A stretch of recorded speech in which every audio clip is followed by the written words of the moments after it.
진행자.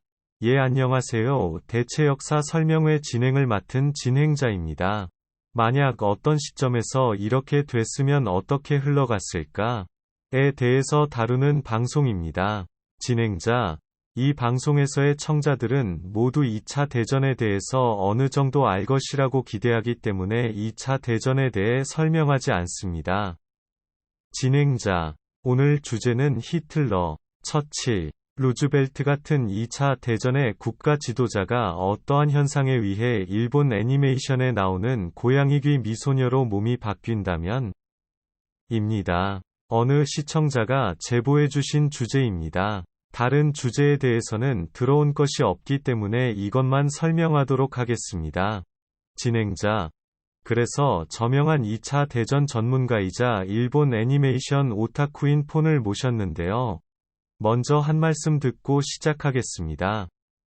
폰, 안녕하세요. 진행자. 예, 안녕하세요. 2차 대전의 국가 지도자가 모두 고양이 귀 미소녀가 되었다면 주변인은, 또 국민은 어떤 반응을 보였을까요? 히틀러가 미소녀가 되었으니 또 다른 히틀러가 등장했을까요? 자세히 설명 부탁드립니다. 폰. 네, 일단 그 전에 지금 현재 우리나라 상황부터 말씀드리자면, 박근혜 대통령 탄핵안 가결로 인해 대한민국 국회와 헌법재판소가 움직이면서 정치적 혼란 상황인데요. 이 상태를 보면 뭔가 이상합니다. 전 세계적으로도 경제 위기로 인해서 실업률이 높아지며 사회 불안이 증가하고 있는데, 한국은 오히려 경제 성장률과 주가가 상승되는 모습을 보이고 있죠. 하지만 트럼프 대통령 취임 이후 미국 내부의 분열과 더불어 국제 정세는 급속도로 변화하고 있으며 중국과의 패권 전쟁으로 인하여 세계 경제는 요동치고 있습니다. 이러한 상황 속에서 세계 2위의 군사대국 일본의 아베 총리는 평화헌법을 개정하여 전쟁 가능 국가화하려 합니다. 이에 반대 여론이 거세지자 개헌저지선 확보라는 목표 아래 지지율 유지를 위해 평화헌법 구조를 수정하려고 합니다. 그런데 문제는 여기서 발생됩니다. 평화헌법 구조의 내용 중 제3항에는 일본 국민들의 생명 및 자유 그리고 행복 추구권을 침해할 수 없다 라고 명시되어 있는데 이를 삭제한다는 것이지요. 즉 헌법 수정을 통하여 자신에게 불리하면 언제든지 무력 사용 가능성을 열어놓겠다는 의미인데, 과연 이런 움직임이 옳은지 아닌지 논란이 많았지만 결국 개헌안 통과로 이어졌습니다.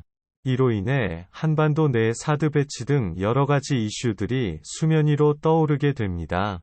지금까지 평화헌법 구조가 무엇인지 알아보았고요. 이제 본론으로 들어가 보겠습니다. 진행자. 자, 그러면 본격적인 이야기로 넘어가기 전에 혹시 여러분들 중에서 일본 애니메이션 좋아하시나요? 폰. 네, 저는 자주 봅니다. 왜냐하면 재밌으니까요. 진행자. 그러시군요. 그렇다면 혹시 왜 그렇게 재미있는지 아시나요? 폰. 글쎄요. 저는 그냥 아무 생각 없이 봐서 잘 모르겠어요. 진행자. 그렇군요. 그럼 다시 돌아와서 그럼 히틀러나 처칠이나 루즈벨트 같은 사람들이 고양이 귀 미소녀가 된다면 어떨까요? 폰. 아마도 대부분이 싫다고 할 겁니다. 왜냐하면 고양이 귀가 너무 징그럽거든요. 특히 독일 사람들 같은 경우에는 나치 문양 때문에 더 싫어한다고 들었어요. 그래서 고양이 귀 미소녀가 된 히틀러를 보고 웃는다면 아마 미친놈 취급받을지도 모릅니다. 진행자. 하지만 실제 역사상 인물들인 만큼 캐릭터 디자인 또한 굉장히 정교한데요. 여러분들께서 생각하기에 가장 싱크로율이 맞는다고 느껴지는 캐릭터가 누구인가요? 폰. 저는 바로 이 고양이 귀 소녀입니다. 정말 귀엽네요. 하지만 실제로는 전혀 닮지도 않았지요. 게다가 이 캐릭터는 일본인 애니메이터가 만든 거라서 더더욱 싱크로율이 떨어집니다. 진행자. 그래요? 그래도 상당히 비슷하긴 한데 말이에요. 근데 만약 이 캐릭터가 실존 인물이라면 어떨까요? 폰. 그럼 히틀러와는 완전 다르게 생겼을 겁니다. 왜냐하면 히틀러의 얼굴을 보시면 코뼈가 약간 휘어져 있는 걸 볼 수 있으실 텐데요. 이건 아무래도 히틀러가 어렸을 때 사고로 인해 코뼈가 부러졌던 경험 때문일 거라 추측됩니다. 반면에 이 고양이 소녀는 그런 일이 없이 정상적으로 성장해서 태어났고요. 그리고 히틀러처럼 수염도 기르지 않고 콧수염도 없어서 전체적인 외모 또한 완전히 다릅니다. 진행자, 정말 놀랍네요. 그리고 실제로 고양이 귀 미소녀가 나온다면 어떨 것 같으세요? 만약에 정말로 고양이 귀 미소녀가 생긴다면 그건 불가능한 얘기라고 봐요. 왜냐하면 보통 사람들은 저런 소녀를 상상조차 하지 못할 테니까요. 진행자, 아니 뭐라고요? 어째서요? 왜냐하면 저는 어릴 때부터 봤으니까 당연히 그럴 리 없잖아요. 게다가 저렇게 예쁜 데다가 카리스마 넘치는 여성은 세상 어디에도 존재하지 않아요. 진행자, 그렇다면 다음 주제로 넘어갈게요. 이번엔 좀 더 진지한 질문 하나 해볼까요? 저기요. 잠깐만 기다려주세요. 진행자, 예, 무슨 일이신가요? 이번 주제가 뭔가요? 진행자, 우리가 흔히 말하는 모해란 뭘까요? 모해, 맹이 라는 단어 자체가 움트다 라는 뜻인데요. 이 뜻대로 해석한다면 여성스러운 매력이나 사랑스러움을 의미하기도 해요. 그러니까 제 생각에는 단순히 매력적이다 가 아니라 상대방이 나한테 빠지게끔 만드는 무언가가 있다는 거예요. 진행자, 그러니까 쉽게 말해 동물귀 미소녀가 매력적인 이유는 그녀가 가지고 있는 귀여움이나 사랑스러움이 아닌 다른 특별함이 있기 때문이 아닐까요? 맞아요. 그것도 틀린 말이 아니에요. 하지만 그뿐만이 아닙니다. 진행자, 그게 뭔데요?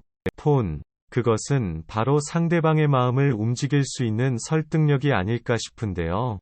가령 누군가가 당신의 귀여운 고양이 귀 미소녀에 반했다고 가정해 봅시다.